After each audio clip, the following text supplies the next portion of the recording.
Welcome to the G5 Hive, the next installment of our Worker Bee series, where we deep dive into the G5 college football landscape with the folks that know the teams the best. If you're watching on YouTube, please hit that like and subscribe button. If you're listening in podcast form, please rate and review. Today we'll be heading to the Sun Belt Conference to take a look at the Old Dominion Monarchs, who finished 5-7 in 2024. They wrapped up their 2025 spring practice with a spring showcase on April 19th. We have a special guest joining us today. They started out as a group of friends tailgating together and has grown into the best source for information on Old Dominion athletics. From podcasts to articles to athletes, NIL, merchandise, they have you covered. They are partnered with the pride of ODU and provide you insider-level access that you can't find anywhere else. They are for fans, by fans. They are the ODU Monarchists. Joining us today from the Monarchists is Mike Langston. The ODU Monarchists can be found on X at ODU Monarchists. Welcome to the show, Mike.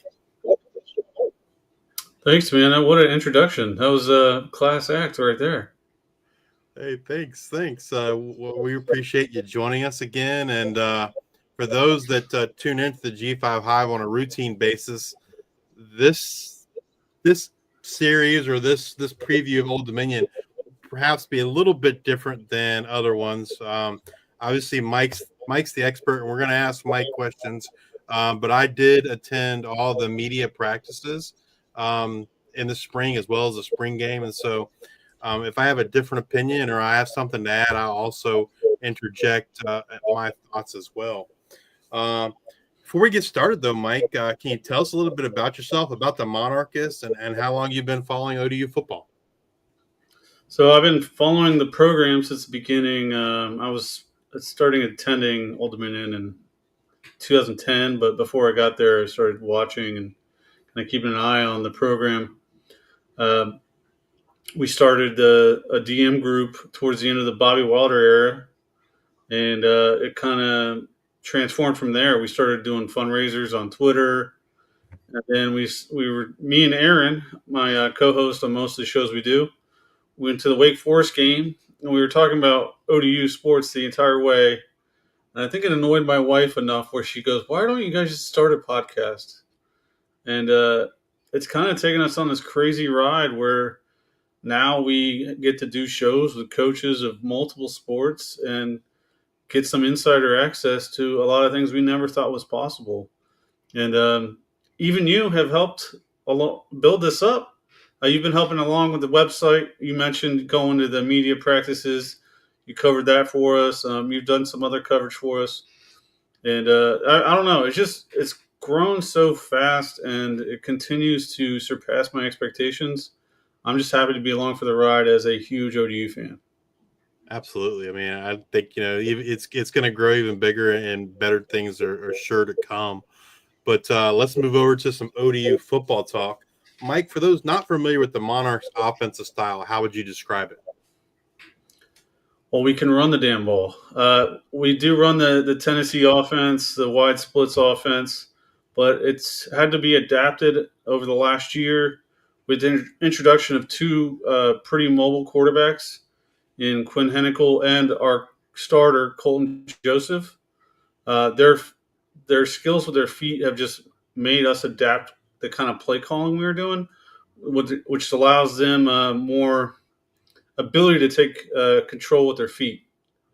And it's kind of changed the look, and I'm guessing we're going to see more different looks moving forward, where it won't be so focused on setting that big edge with letting the receivers out wide all the time. Because when you have two quarterbacks that are this skilled, mobility wise, you got to take advantage of it every way you can. Well, let's get to the position where it all starts on offense, and that is the quarterbacks. Last season, the Monarchs searched for their answer at quarterback. Grant Wilson started the season, the first two games. Then he suffered an injury.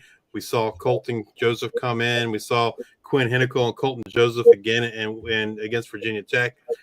Week 4, we saw Grant Wilson get the start, get injured, and he would miss the rest of the year. And then kind of Colton Joseph came in the second half of that game. And from week 5 on, it was his team. In his first, to me, it's his coming out party, if you will, against Coastal Carolina. He threw for 262 yards, 3 touchdowns, ran for 68 yards, and another touchdown. But since then, Grant Wilson's transferred to Indiana. But both Colton and Quinn Hinnkel, as you mentioned, both returned for the 2025 season. How did Colton look to you this spring? Well, I mean, other than the spring game, which doesn't offer a whole lot since it's really just a glorified practice. I mean, he's an athlete. He's got a live arm. He can throw. He can throw the deep ball, pretty deep balls, pretty as you can get. And he's got. I mean, his ability to make plays with his feet is just. It's surprising because if you look at Colton's history, so Colton Joseph only played 1 year, started 1 year in high school at the varsity level, and then he played basically half of last season. So we're talking about a pretty raw quarterback developmentally in games, especially at the college level so far. But when you watch him play, it doesn't feel that way. Um, this is a guy that always keeps his head downfield, is looking to make the play. Sometimes extending the play might not be the best choice, but it worked out in a lot of games. But at times, there's times where he should run out of bounds, throw the ball away, do something different, and maybe he would force that throw. And that's the kind of growth I'm looking for this season. Um, but overall, I mean, this is a quarterback that can show a lot of growth in year two because he never got a year two in high school. One thing I noticed in the spring, so for those that don't know, even the media practices, we really only got to see the last 30 minutes of one practice every week. But in that time, we did get to see a lot of, action. And it was clear to me, like, he was clearly the best quarterback, like, in the spring. He looked the most composed. He wasn't, he looked to, be more careful with the ball, not maybe as reckless as sometimes as we saw last season. And as always, he was electric with the ball, running with the ball. He I don't remember which practice it was. It was like the third or fourth one, but he had like a 70-yard touchdown run, and he basically went untouched. It was it was one of the better plays I saw all spring. And so yeah, I mean, I thought he looked really good in the spring, and he showed some growth and maturity, especially in terms of taking care of the ball. For those not familiar with Colton's playing style, how would you describe it? Gunslinger. He reminds me a little bit of Brett Favre with more athletic ability. Maybe a Jeff Garcia would be a better example, but the guy's got a gun and he can beat almost anyone with his feet. If he's a guy, if you give a few yards, you're looking at a first down every time. Well, we talked about Quinn Hinnkel, and it's certainly nice to have someone of his talent back in the quarterback room for the Monarchs. How would you describe Quinn's, playing style? And maybe contrast or compare what he does, better than Colton, or where areas he can improve. So I would call him a little bit more conservative, but he is as talented, if not more talented, athletically than Colton. They say he's the fastest guy on the one of the fastest guys on the team. His 40 time is ridiculous, and he showed that against South Alabama and Virginia Tech last year. This is a kid you can't give any room to beat with your feet. If you give him any space, he's gone. However, throwing wise, he has some room for improvement. He looked less confident throwing in his first start against Virginia Tech, or his first game time in Virginia Tech, but he was a true freshman. That's kind of to be expected. However, his first real start of the season, South Alabama, the team just couldn't get stopped on the ground, and part of that was because of his feet. I think he has a really high ceiling. I'm not sure how you can really compare the two right now. Just there's not enough out there for Quinn to say what he is right now.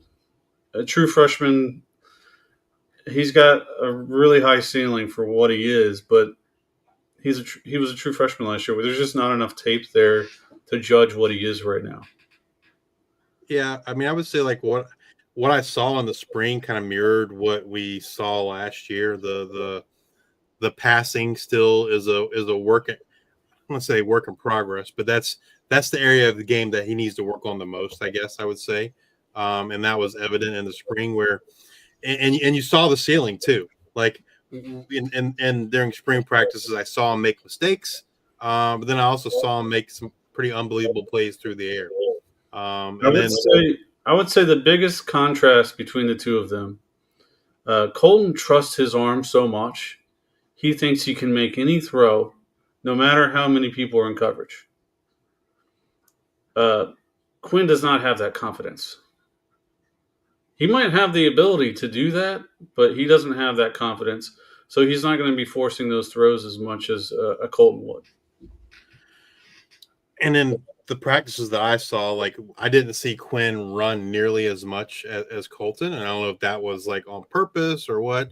But obviously we've seen how fast he is, and he's absolutely electric with the ball in his hands. Like probably the only times I really recall seeing him in the open field was they obviously he's not going to return kicks or punts, but they had him as some of the other quarterbacks back there, doing that, returning kicks and punts, and like you just saw that the athleticism and how electric he was in the open field.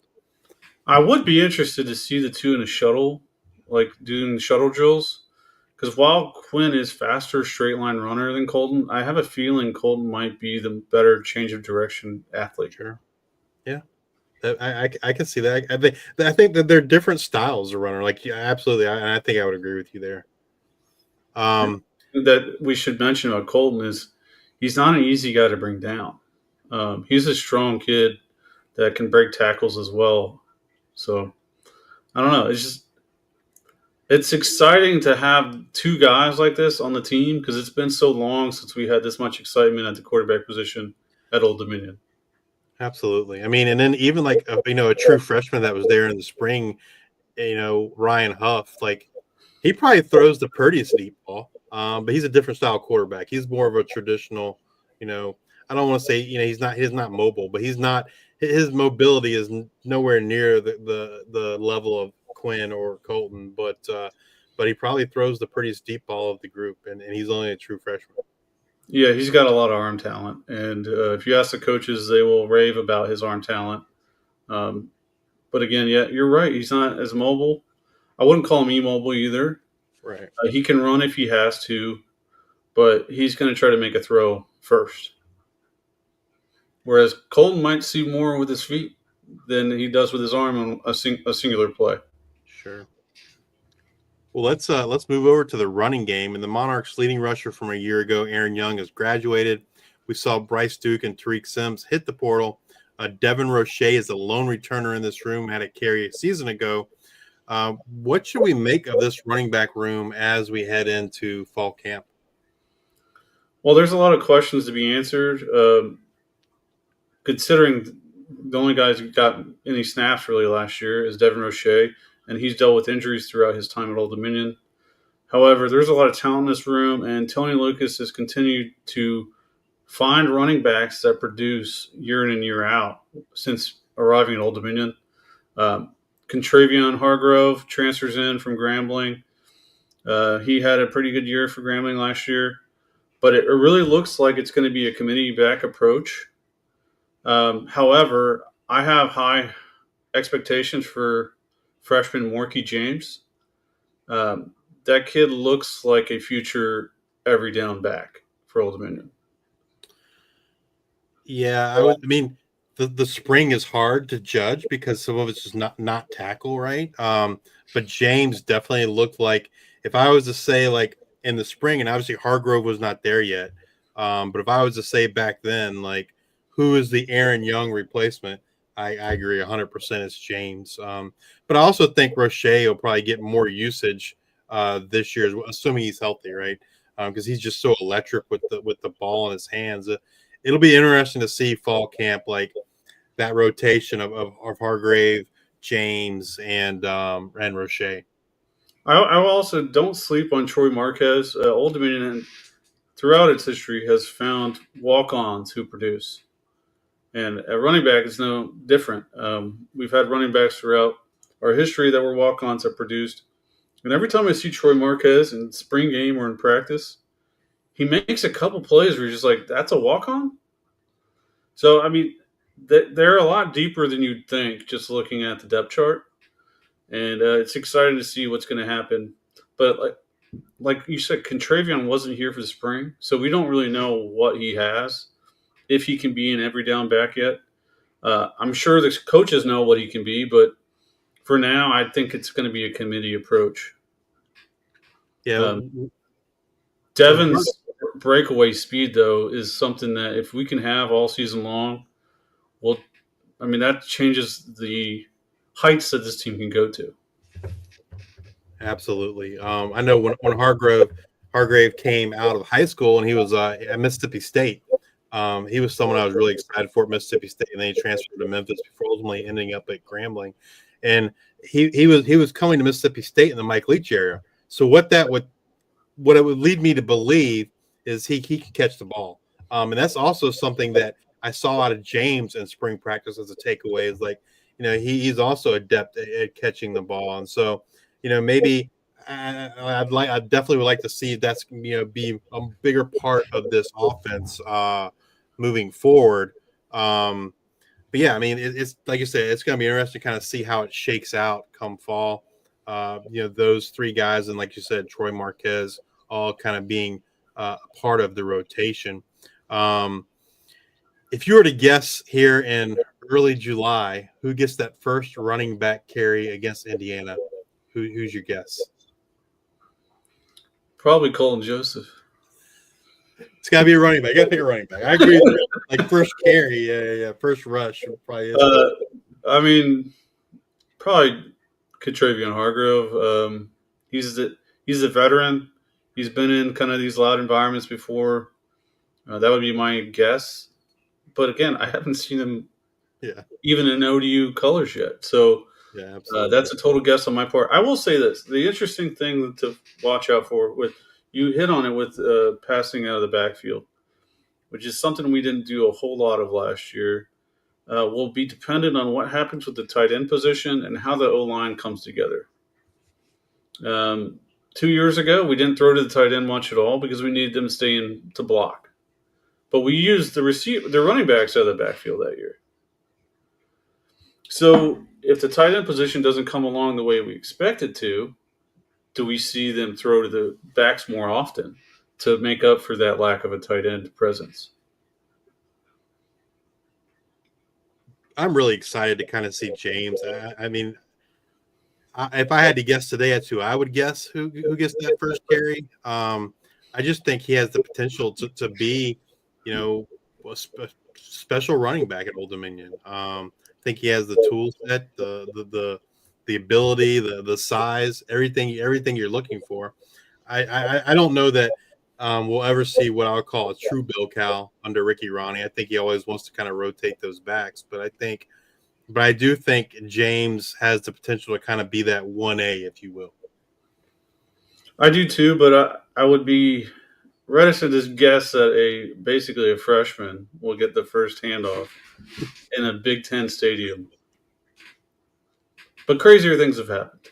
Absolutely.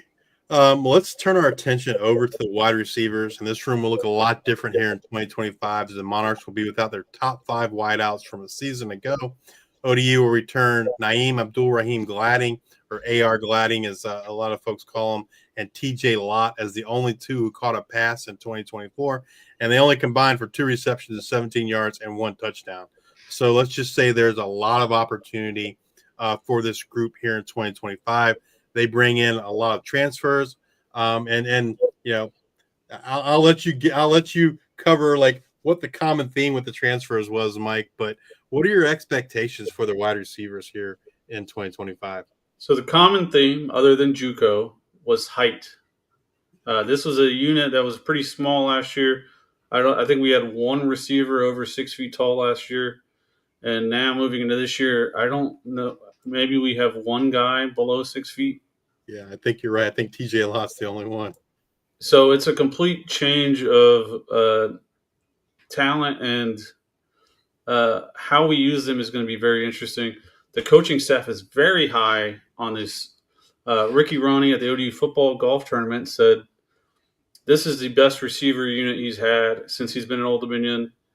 And considering like they had a unit with Ollie Jennings in it who lit the world on fire at Old Dominion, uh, he thinks it's better than that. That's pretty high praise coming from him. It shows you what potential this unit has, but we didn't get to see a lot of it in the spring because of little injuries that were hampered or guys that just hadn't arrived on campus yet. So I got to take Ricky's word for it that this unit can improve the passing game this year, and that would be huge because that unit just hasn't been consistent in the last 2 seasons. Maybe you can blame choice routes or whatever, but it just hasn't been that productive of a room the last 2 seasons. So we could see a lot of growth here this year, and we hope to see a lot of growth in the receiver room this year. I mean, based on what I saw in the spring, I would agree with Ricky. I think from an overall talent perspective, I think this is one of the most talented wide receiver rooms. Now, I don't know that there's one single wide receiver that might be as talented as Ollie Jennings, but I think the group as a whole, at least not yet, not to say that someone won't be, but I think the group as a whole definitely more talented than last year, and one of the most talented wide receiver rooms we've had probably since like the Fulgham and Duhart days, I think, right? And so I'm really like, people often ask me like, they're always worried about the wide receivers. I'm like, there's absolutely no reason to be worried about the wide receivers. Like, I feel like they're a strong 5 or 6 deep at the very minimum. In the spring, like you mentioned, that there was often guys, dinged up. Maybe they weren't, they didn't practice this week, or TJ Lott was probably the most consistent in terms of like, I remember he was out there with the number 1 unit every week. The outside guys kind of rotated. Probably the guys that I would say I was most impressed with was Corey Thomas. He's like, if I had to pick one guy and say this is the guy that's going to be like the lead wide receiver, that's probably who I would pick. But at the end of the day, it wouldn't surprise me if we have 4, even 5 receivers that have 500 plus yards, right? Like, there might not be one like true wide receiver 1, but we're going to have quality throughout the depth chart. One other important factor with all this size at the receiver position is they should block much better on the outside. That's going to help this running game, which was already strong last year. I'm very excited about this unit. The other guys I wouldn't sleep on. Josh Rodriguez is going to be a true freshman, but this is a kid that had some ACC offers. A.R. Gladden came in and produced as a freshman. Ricky and his staff had never been afraid to play freshmen. If they are producing, they will play. And so if Josh Rodriguez comes in and starts performing early, I wouldn't be surprised if he has an impact. I also wouldn't sleep on AR from just growing from that first year, because as you said in the spring, he made a lot of plays, but he also came on really late. And if you could see him in like the 3rd or 4th receiver spot, he's going to create some mismatches because that's a pretty good athlete. And I think we got lucky to get that kid because he was one of those kids that transferred his senior year and kind of got lost in the recruiting process. But if you go back and look at who was looking at him as a junior, he probably doesn't belong at the G5 level. I mean, he was getting P4 looks, and then he just had a weird transfer his senior year and kind of got lost in the shuffle. And we were lucky to find him very late in the recruiting process.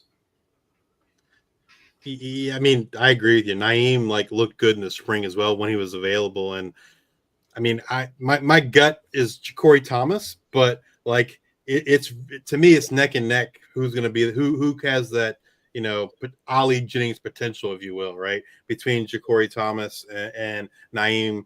I expect them both to be the starters on the outside. Obviously, TJ Lott, I expect to kind of be the starting slot receiver, but we haven't even talked about Titus Myers and Trey Brown, right? And those two guys are pretty daggone good too. I saw them make some plays in the spring as well, and so like I mean, I you're like talking that. about what, 3 receivers that were in the JUCO national championship game, Yeah, 2 that were named nominated for JUCO Receiver of the Year. This is a deep, talented unit, and it's anyone's guess who kind of rises to the top. yep. But I'm just excited to see how it comes together. I'm excited to see if they can block, because I really do think that is one untalked about thing with this unit is if they can set the outside blocks. Good night. Like our running game is just going to be even more dynamic. Yeah. And like I said, we might not be able to tell you today like who the who's going to be the breakout star or give you one single guy, but like I said, one thing I do feel 100% confident in is that they have a lot of depth and they are very talented, and I have zero concern over this wide receiver room heading into the 2025 season. 100%. All right, well, let's move over to the tight ends. And Mike, if you were to describe how those tight ends are utilized in this offense to someone that's never caught a Monarchs football game, how would you describe it? Well, it depends on who.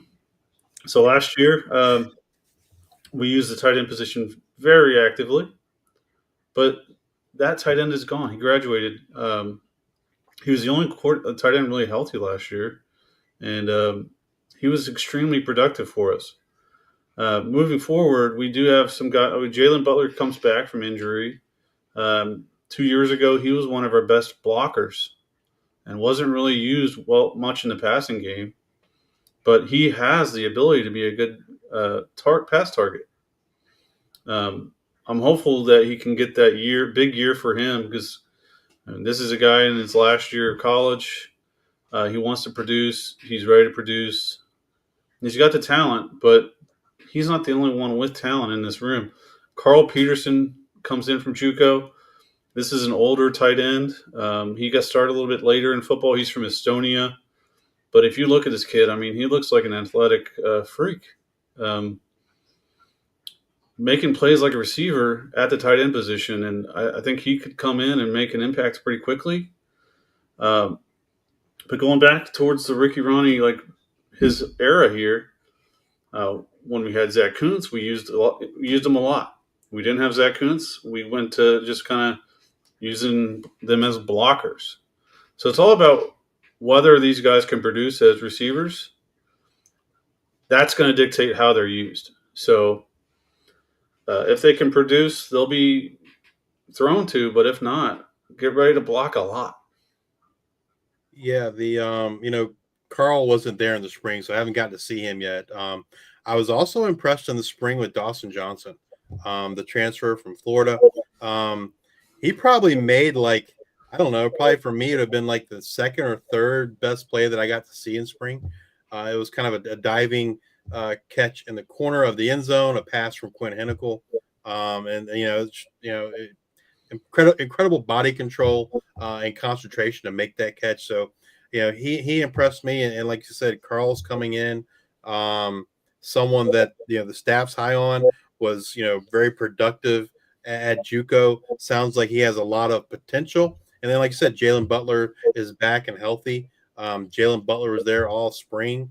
And so it's going to be interesting to kind of see how this kind of shakes out, I guess, in fall camp. I think that's really where we're going to learn more about the tight end group as a whole in terms of how they're going to be used. Because your point is like spot on. Like the personnel is going to dictate how they're used. I will say this for Jalen Butler. 2 years ago, he might have been our most critical blocker on the offense. The guy, he's probably one of the best tight end blockers in the country. We used him on the line basically as an H-back, where he was allowing our running game to be productive when we had Kadarius Callaway, The guy can block, but I want to see what he can do in the passing game because we didn't get to do that much 2 years ago because the O-line was struggling. Yeah. The one part of the offense that I hope does not go away, does not leave with Pat Conroy, is kind of that jump pass where whether it's Quinn or Colton, where they kind of fake like they're running into the line and then they pull back and then make a pass to and who's wide open over the middle and he runs, 50, 60 yards, however long it is for a touchdown. I hope that part of the tight end offense remains regardless of who the starter is. But yeah, I'm excited to kind of see how it plays out in fall camp. I think we have three, viable options, and may the best man win. Yes, sir. Let's move over to this offensive line. And compared to 2024, they do have some holes to fill here in 2025. They'll undoubtedly miss center Mike Flores, who hit the portal, and Santana Saunders, who's now with the Indianapolis Colts. The offensive line will be anchored by the return of Zach Bartlev and Stephon DuBose-Bourne. For you, how did the offensive line look in the spring? Work in progress. Zach Bartlev obviously is a great leader for that unit.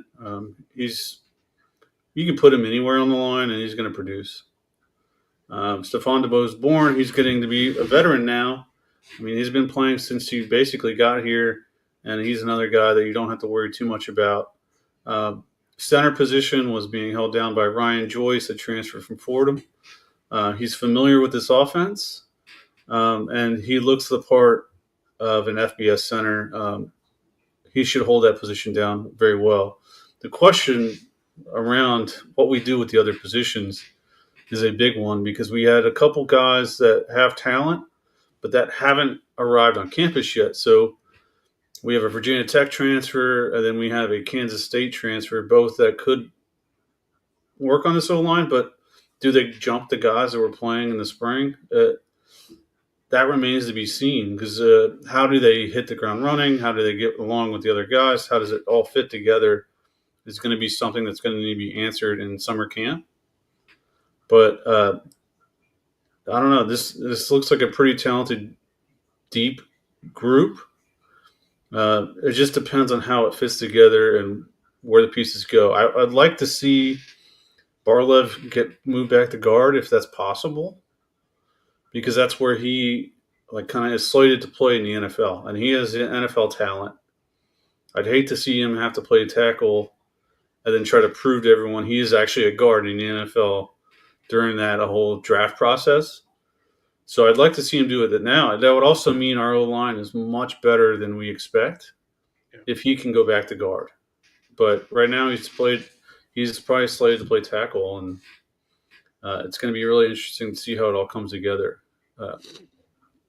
Yeah, like you mentioned, we brought in a lot of transfers. I would say the one I'm 100% certain is going to be an instant impact is Ryan Joyce.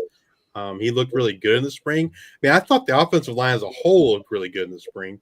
The two guys that were playing the guard position are a little younger, don't necessarily have the experience as Zach or Stephon or even Ryan. But I thought they held their own. I thought they looked good. And I agree with you. I think if Zach Bartlev is playing guard, that means this offensive line is going to be really, really good, in my opinion. I would say even based on what I saw in the spring, I feel like the offensive line is going to be even better than it was last year. I think Ryan Joyce is an upgrade at center compared to what we saw a year ago.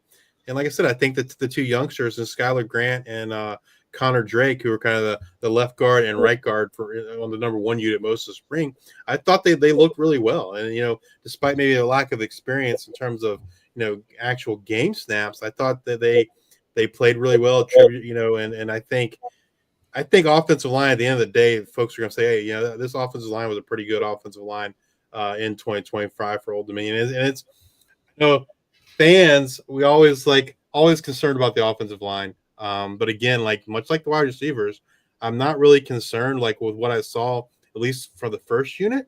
And then, like you mentioned, we have some other pieces coming in. And so I really do think this offensive line is going to come together and be really well here play really well for Old Dominion in 2025.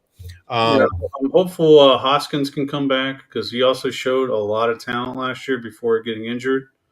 If he can come back at full strength and be what he was last fall, that's another depth piece for us that maybe even a starter. Who do you think this offensive line looks to as their leader, kind of as the heart and soul of this unit? Oh, without a doubt, it's Zach Barlev. He's the most talented lineman we have, but also he's funny, he's likable, he's smart. I mean, he's everything you expect an old lineman leader to be, and we're lucky to have him here at Old Dominion. Yeah, I would agree with that. I mean, Stefan, I think as well. I think they're both. If we're going to pick two, those are the two leaders. Those are the two elder statesmen. But the very first spring media practice, the very first practice actually, Zach was the first one that we got to interview after practice, and so I think that just kind of shows the type of player he is. It shows the trust and faith that the staff has in him. And like you said, he has some NFL potential. I think we'll definitely see him playing on Sundays. If you had to pick an offensive player to have a breakout type season in 2025, who would that be? That's a tough one. There's a lot of opportunity here for this offense. I mean, you talked about there's not a lot of guys returning with snaps at the skill positions. Um, I'm going to just say Jalen Butler. How about that? All right. He's got the talent to be a good pass catcher. We know what he can do in the blocking game, and we know that he's a veteran. He knows what he's doing. He knows this offense. And I have a feeling that he can be much more impactful this season. So I'm going to answer the question two different ways. The first one, I'm going to try to answer the question. This guy is not a breakout to Old Dominion fan. He's probably not. He's not going to be really a breakout to Sunbelt fans.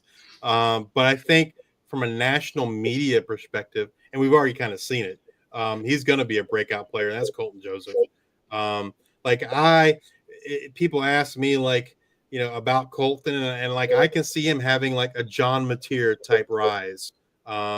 What we saw with John Mateer last year at Washington State. Now he's the starting quarterback in the SEC at Oklahoma. I can see Colton Joseph kind of having that monster season at Old Dominion. And so I would say from a national, a casual fan perspective, I can see, Colton Joseph kind of being the breakout player.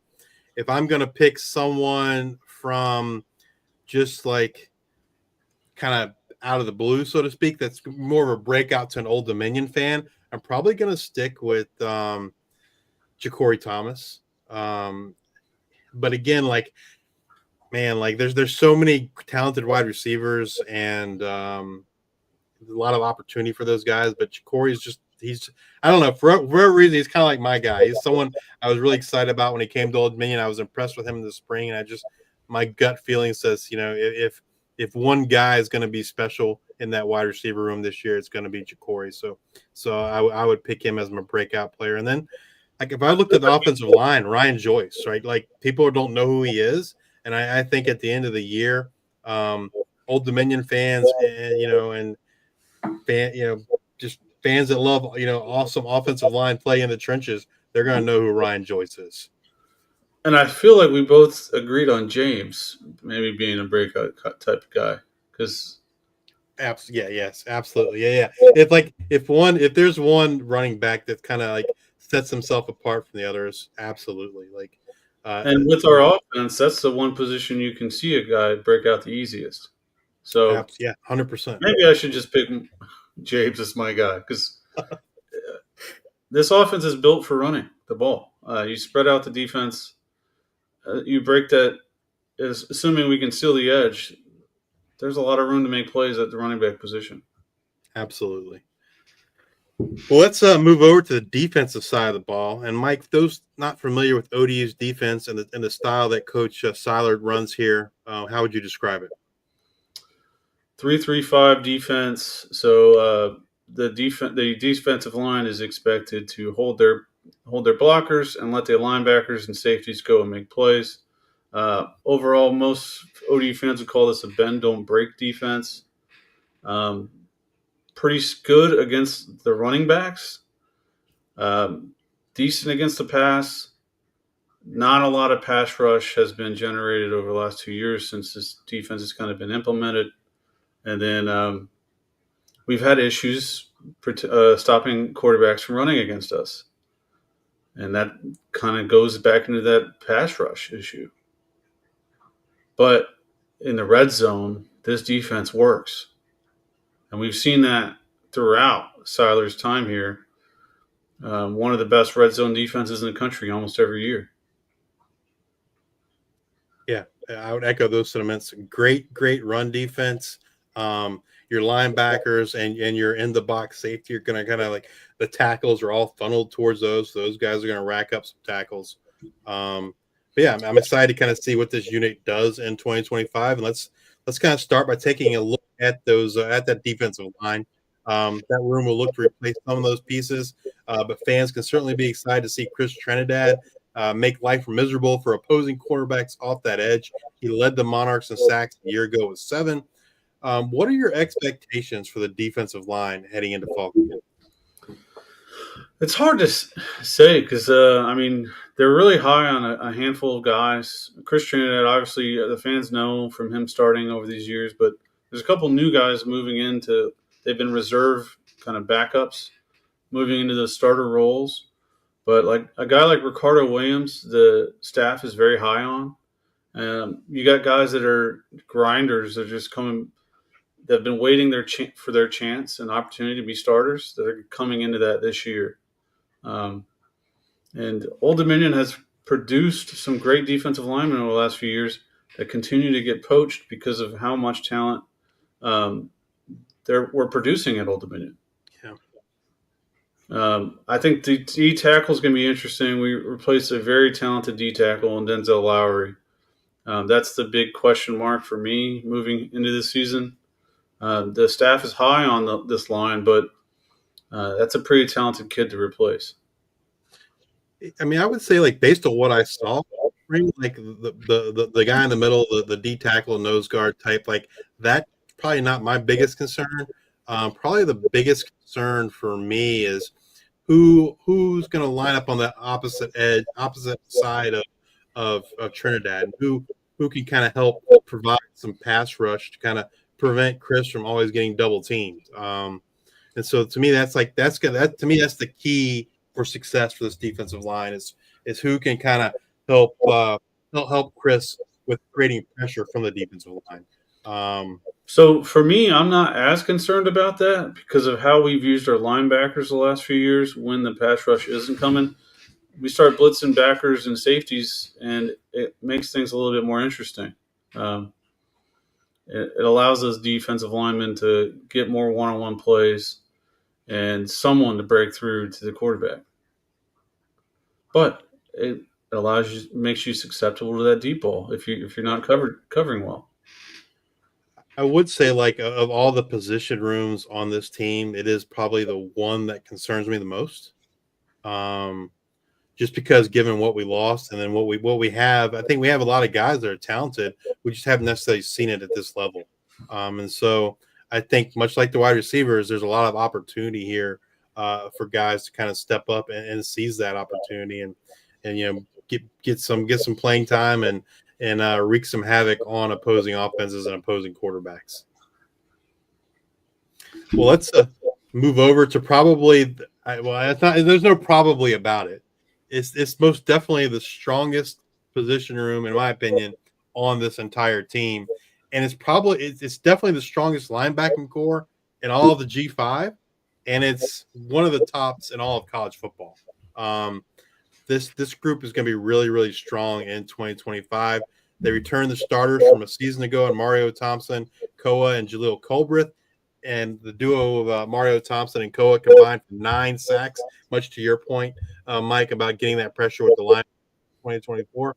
And just when you think it can't get any better, right, we're returning all those guys, boom. How about we had a guy who had 346 tackles in 2022 and 2023, was an All-American linebacker. He's ODU's all-time leading tackler. That's Jason Henderson. He is back, and based on like when I saw him in the spring, he looked like the Jason Henderson of old. And so I am I'm extremely excited about the potential of this linebacker room in 2025. Yeah, the most interesting thing to me is what you do with Koa and Jason. Yeah, It's a good problem to have. You have two very talented middle linebackers and only one spot to put them. But both have been hampered with injuries. Koa kind of was beat up last year from all those plays. You bring Jason back, maybe you split time with the two of them, and both of them are healthy and fresh at the end of the season, which would make a huge difference for us this season. absolutely. I mean, I think that's probably the only question I have is like how the rotation is going to work between Jason and Koa from a health perspective. I fully expect to see Jason out there week 1 against Indiana. He was practicing without a brace all spring. Like I say, he looked like the Jason Henderson of old. So I have zero concerns about his recovery. I think he's back to 100%. And he'll be ready to go week 1 against Indiana. And then Mario and Jaleel, man, they look like heat-seeking missiles out there. They are physical specimens, and I think like we saw their talent a year ago. I think like it's going to be even more on display this year, and just like man, like I'm jacked for the linebacker. I just feel like like I don't know like if Jason's gonna have like from a numbers perspective an all-American caliber year, just because I think this room is so talented that I think the tackles aren't necessarily going to be as dominated by one player as maybe we've seen in the past. And we saw that last year, right? We saw it without Jason. We saw it being split more evenly. But I just think this group is so talented that I don't know that one guy is going to get 180 tackles. I also wonder. So obviously, Old Dominion. If we look at the last few years, based on what the offense is doing, how much is the defense going to be on the field, right? We've Yeah. seen it when the offense is struggling, the defense is on the field a lot, right?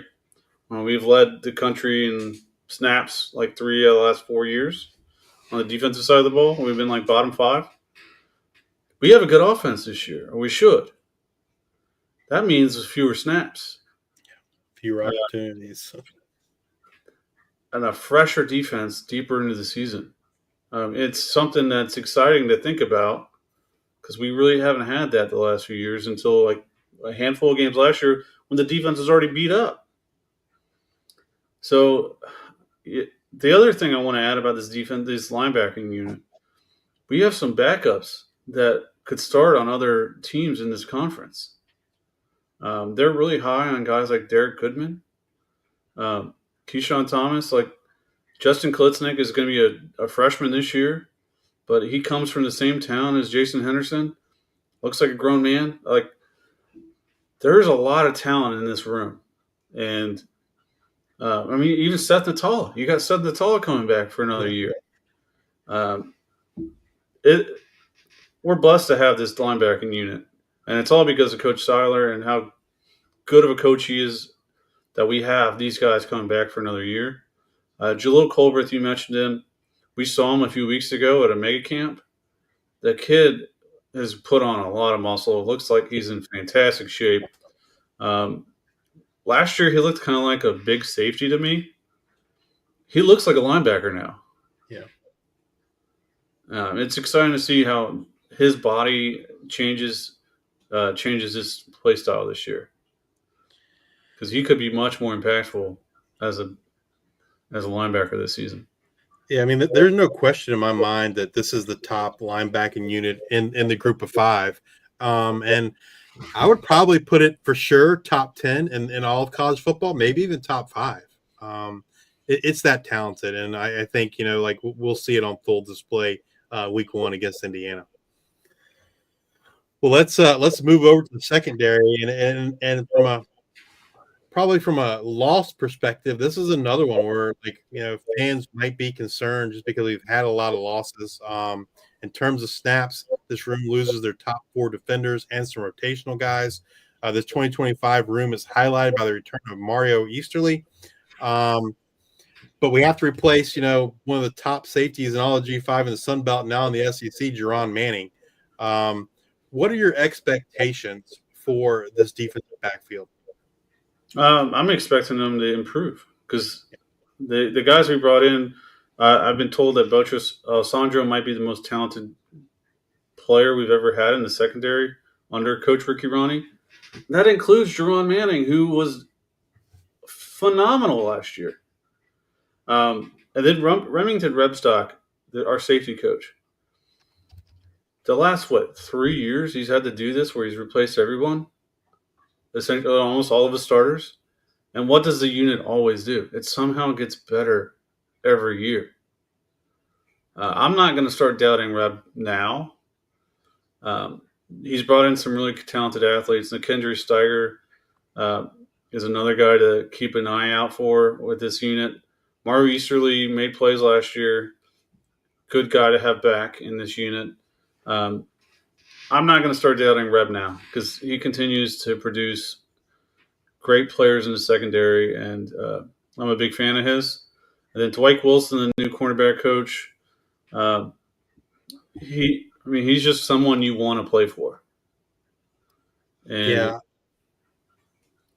I don't know. I'm high on this group just because of who's leading these guys, and there's no reason to doubt what Reb is doing in that room. yeah, I have. I mean, based on what I saw in the spring, I have zero concerns about the secondary. I think the cornerback position is going to be better than it was a year ago. You mentioned Botros, but Brandon Crutchfield, he was awesome in the spring. Coach Seiler called him out specifically, and I'm paraphrasing what he said, but he basically said, "You might not know who he is today, but you're going to know who he is by the end of the season." Referring to Brandon Crutchfield, and so those two corners, man, I think they're going to be lights out. I will say this: I don't know that I saw any one single player in the spring that I would say, hey, that guy's as talented as Jerron. But I think as a whole, this unit is going to be more talented, going to be better than what we saw a year ago. You talked about safety. We also brought in Colin Collier recently after the spring. I'm kind of excited to kind of see what he can do. They brought in Lucas Struck from Iowa Western JUCO. And Mario Easterly. I think I was what I saw from him in the spring, I was really excited by. He looked the part. He looks like he's ready to kind of take his game to another level here in 2025. And so I think this unit as a whole is going to be, again, one of the strengths of the team. I know, last fall after in this winter, probably the big areas of concern as an Old Dominion fan for me were wide receiver, offensive line, defensive backs. And I can tell you today, really the only one that's slightly concerning to me is the defensive line. I feel like the wide receivers, the offensive line, and these defensive backs are all better and more talented and have more depth than we had a year ago. And so, I think this secondary is going to be lights out. If you had to pick one guy in the secondary that you think hey, this secondary is, locked down, lights out, who is that one guy that you might attribute that success to, Mike? Well, Botros brings a lot of talent at the corner position. He's going to be locking down the number one receiver probably most of the season. But I do want to keep an eye out on Lucas Struck. He's an All-American JUCO safety. Talking to him, he's more of a tackler. He's going to rack up some tackles this year and will likely be our leading tackler in the secondary. So I wouldn't be surprised if his name ends up on some conference, all conference reports at the end of this year. But I'm excited about this unit. Jordan Saunders is another guy you need to keep an eye out for. I've heard a lot of good things about Jordan. You mentioned Brandon. Considering how much they've raved about Brandon's talent, we're in really good hands right now in the secondary. Yeah, I think if I was going to pick one guy, I think I'm going to have to lean with what Coach Seiler said, and that's Brandon Crutchfield, right? He's the one guy I think And I agree. I think Bostros is talented as well. But just to kind of make a different pick and kind of lean with what Coach Seiler said, I think Brandon Crutchfield will be the one guy for me that can kind of take us to another level where we kind of have two lockdown, cornerback type one guys there playing corner for us, and then allows the safety to the safeties kind of roam and make plays. And so, yeah, I'm super excited about the two corners, and I think at the end of the year we'll look back and say like maybe there wasn't one Jerron Manning, but as a whole, this secondary was much improved as compared to 2024 and past seasons. Yeah, I mean, we've had two JUCO All-American safeties, right? One is Jerron Manning. The second is Lucas Struck. So again, I just want to keep that in mind that we somehow managed to get another JUCO All-American at the safety spot 2 years in a row. And you talked about your question marks on this team heading into the spring and what they are now. And that can be attributed to how well this staff has managed to recruit in the portal, through JUCO, and through the high school ranks. They continue to develop guys, and we keep seeing it every year, them getting poached by the P4. Yeah. This coaching staff can develop really well. There's going to be some guys that we didn't even talk about today that are going to be all conference quality players this year. Yeah. There's one guy I do want to mention that I didn't mention earlier, and that's Zion Frink. I think like he was impressive too in the spring. I think he could be that starting. He could be a slot corner for us, and also play on the boundary. I think he's someone that's going to surprise folks as well. Yeah, it's all about how healthy this team can stay. We saw last year defense was lights out early in the season. They get beat up. We suddenly find Colton Joseph and the offense comes alive. And then now we're in shootouts, right? Like we haven't had it where the defense and the offense were clicking at the same time. And we have that possibility now with Colton coming back and all of these defensive talents being these holes being filled with talented defensive players. All right, Mike, if you had to pick a defensive player to have a breakout type season in 2025, who would that be? DeAndre Lynch. DeAndre and Ricardo Williams are the two D linemen that the staff can't stop talking about. They're high on both of them. I just picked DeAndre because he's the first out of the two to name. But I think either one of them could have a breakout year on the defensive line and will go a long way into us becoming bowl eligible again. If I had to pick one guy, I think I'll go with Mario Thompson, the linebacker. I think like we've seen flashes, right? We've seen flashes of greatness from him, but I think he's going to put it all together and like really break out this year. But you're talking about a 2-year starter in his third year. This is going to be his third year at Old Dominion. Well, I'm trying to think in terms of like the casual fan, Mike, right? Like, I mean, obviously Old Dominion fans know who Mario Thompson is, but I don't know that I would say like the general fan of the Sun Belt knows who Mario Thompson is. Yeah, that's fair. I was thinking about Old Dominion fans. Like, they don't really know DeAndre and Ricardo yet, but they're going to know both by the end of the season. Absolutely. No, I agree with you. Like, if I had to pick a defensive lineman, I would have picked DeAndre Lynch. I think, kind of like how I answered the offensive question, more on a national level, I think Mario Thompson is going to kind of get some more accolades than what we've seen in the past. And then again, if I had to pick, a defensive back, again, I'll lean on Crutchfield kind of as the guy that Old Dominion fans don't know yet, but they're going to know. I want to throw in another line in from Botros. He's going to be a guy where people are going to be like, how did they get him at Old Dominion? Absolutely. We've talked offense, we've talked defense. Now let's move over to the special teams. What are your expectations for those units, and are there any concerns? Well, we're replacing our field goal kicker. You can debate whether that's a good thing or a bad thing. He was a talented kicker. He's now at Houston, I believe. Yep.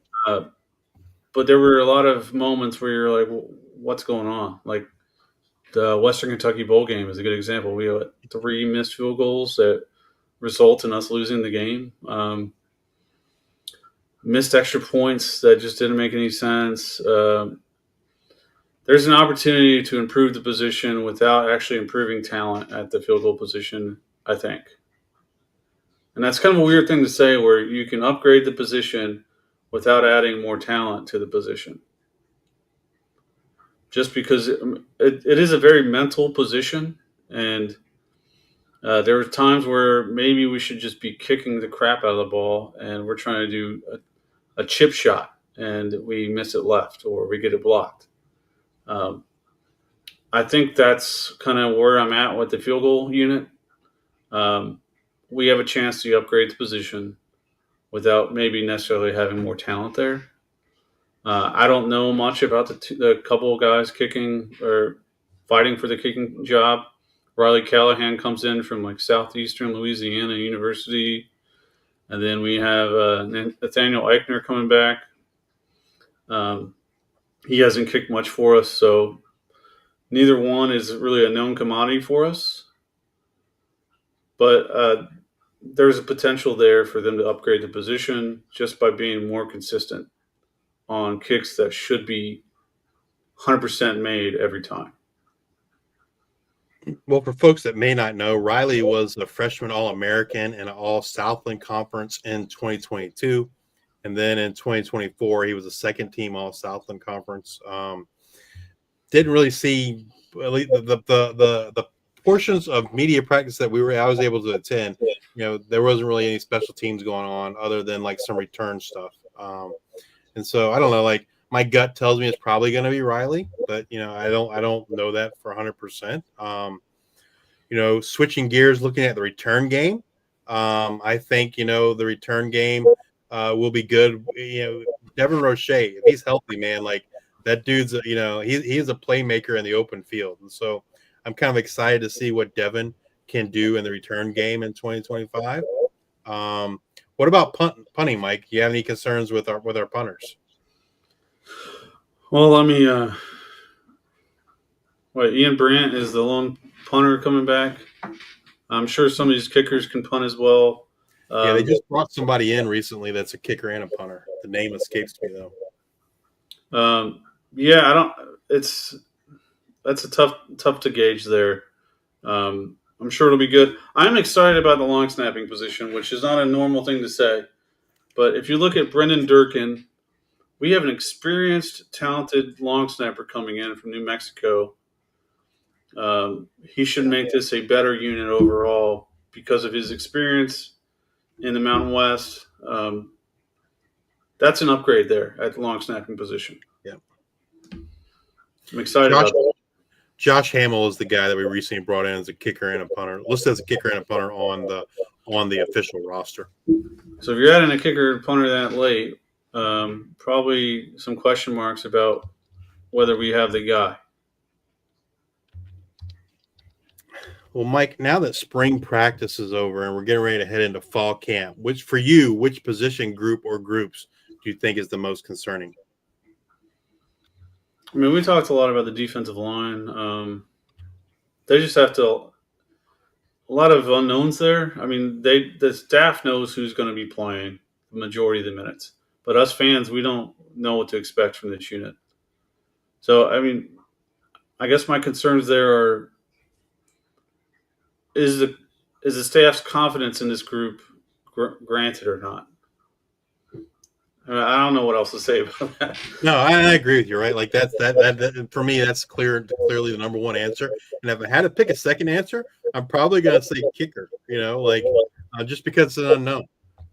Not that I don't have faith that the staff, can get a kicker that's going to be able to make the field goals for us. But yeah, defensive line is probably the one that's most concerning. And I think just given, the attrition or what we've lost in that room, that it's for us as fans, it's going to be something that we're going to have to see on the field to kind of have to have that comfortability or have that same level of comfort that the staff has with the guys that are returning in that room. I would add the receiver.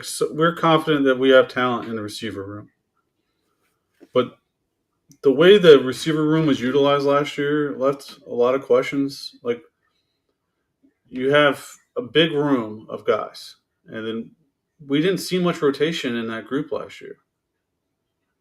Um, I'm hoping we see more rotation early on, so we can see which guys ride. Like, we know there's guys that produce in practice, and we know there's guys that play much better in games. But how do you figure that out without them getting the snaps? Yeah. So I'm hopeful that we can see a lot of rotation at receiver early on in the season, so we can figure out what guys are going to rise to the top and not just rely really on practice. I would agree. And the play calling, right? I feel like the play calling was a big part of like some of the wide receiver issues a year ago. In today's age of NIL revenue sharing and the transfer portal, how have you seen it change Old Dominion's recruiting philosophy? Well, obviously, it's changed quite a bit with NIL the last couple of years.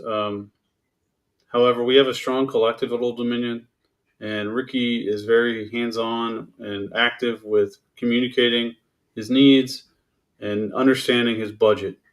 Um, we couldn't be luckier to have him kind of guide us through this period because he is so good with his budget. Like, he's not coming back at the 11th hour asking for more money over and over again. Um, and he can sign guys without offering money, which is probably not. I don't know how common that is in the G5, but it feels like it's probably pretty rare where he's not guaranteeing starting spots. He's not guaranteeing a big cash payout to any of these guys. These guys are coming for the opportunity to play, and they continue to find talented athletes to plug into these positions without. Obviously, we are paying players, but that isn't the carrot. Like, they want guys that come in here that want to fight to start. Um, the other thing that's changed is, I guess, the contracts. Like, Old Dominion's kind of leaning towards this thing of maybe you can do 2-year contracts with guys. Um, Maybe an underclassman that you like but it hasn't produced yet, you pay him a little bit less this year, but you tell him, hey, maybe next year we can pay you a little bit more.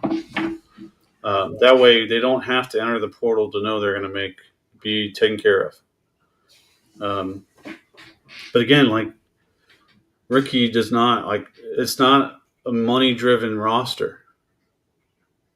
And it's kind of refreshing to see because I really don't know what else it's like around the G5, but I know at Old Dominion it's refreshing to see that these guys are not all about getting paid.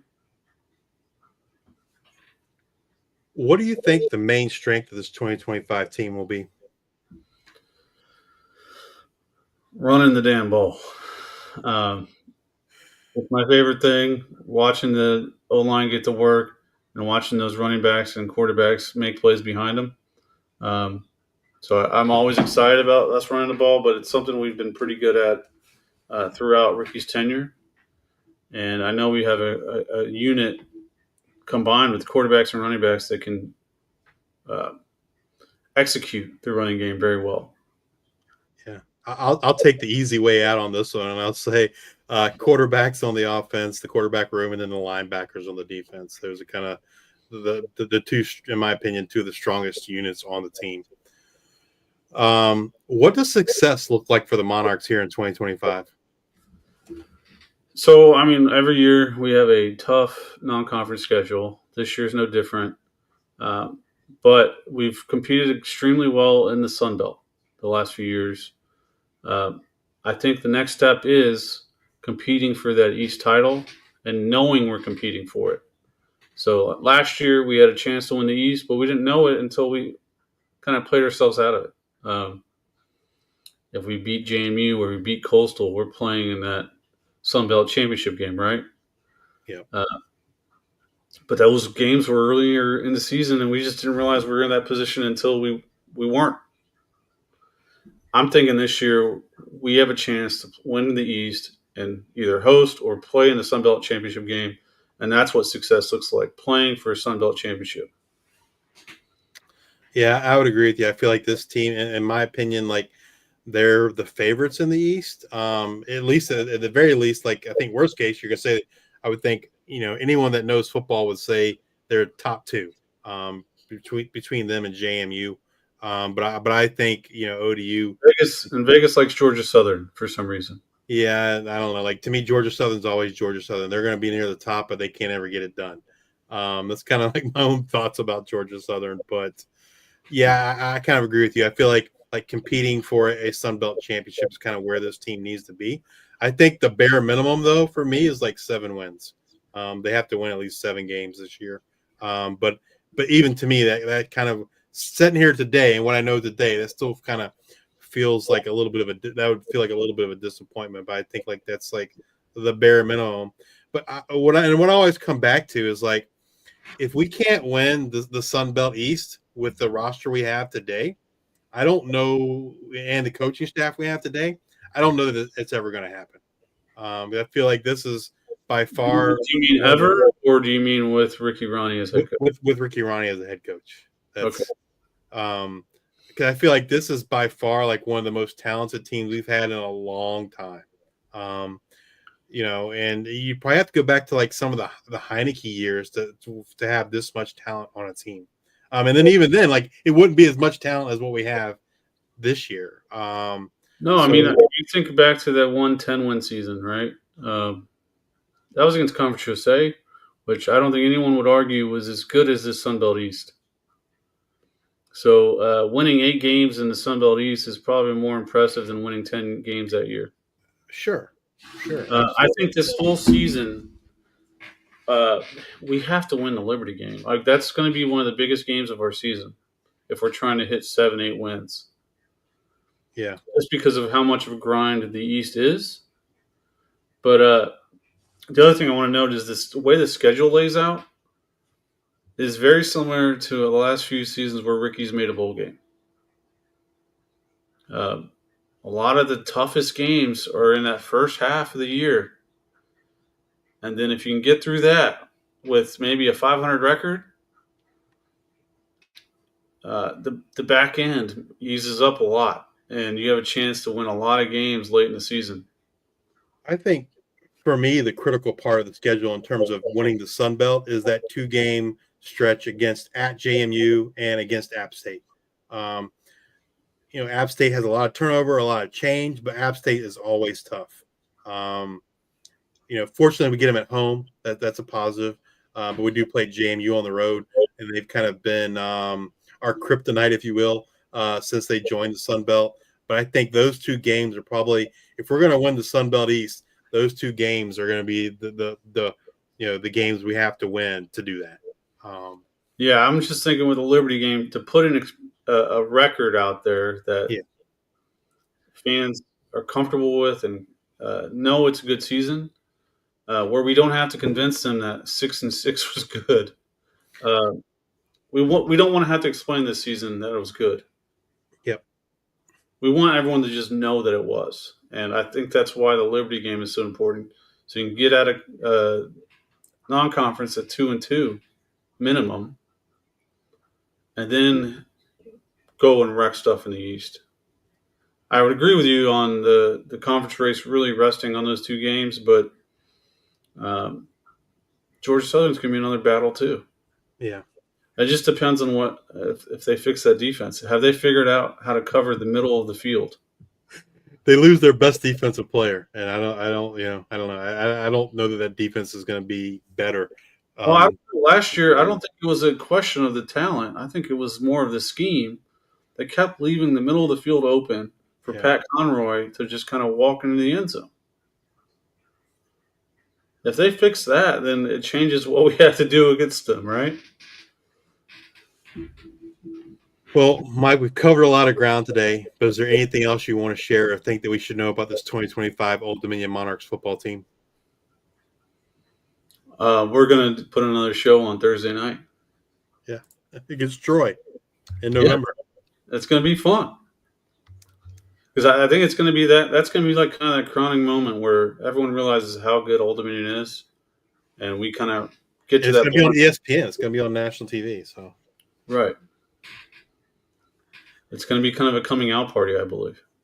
Absolutely. Well, Mike, I just want to thank you for taking some time out of your day to spend with us and share your knowledge. We greatly appreciate it. All right, thank you, Justice, and thank you so much for all your help with the Monarchists this offseason. Can't wait to work with you some more moving forward. Absolutely. If you're watching us on YouTube, please hit that like and subscribe button. If you're listening in podcast form, please rate and review on Spotify or Apple Podcasts. Thank you all for your support. And until the next time, we are the G5 Hive.